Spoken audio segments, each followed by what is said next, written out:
Hey everyone and welcome back to another video. Today I'm going to show you how you can contact the Etsy customer support. It's pretty easy and I'm going to show how you can do it. So Etsy is a place where you can buy stuff from something like Alibaba or Amazon or any kind of stuff of these. Online shopping basically.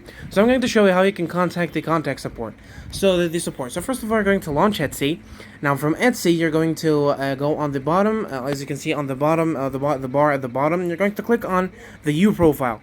Now from the U profile, as you can see, you can find something called Help. You're going to click on that, and from Help, you're going to go something called Help Center, and from Help Center, you're going to access all the questions that you can actually find. But again, if you still need another help, you're going to go with Contact Etsy Support.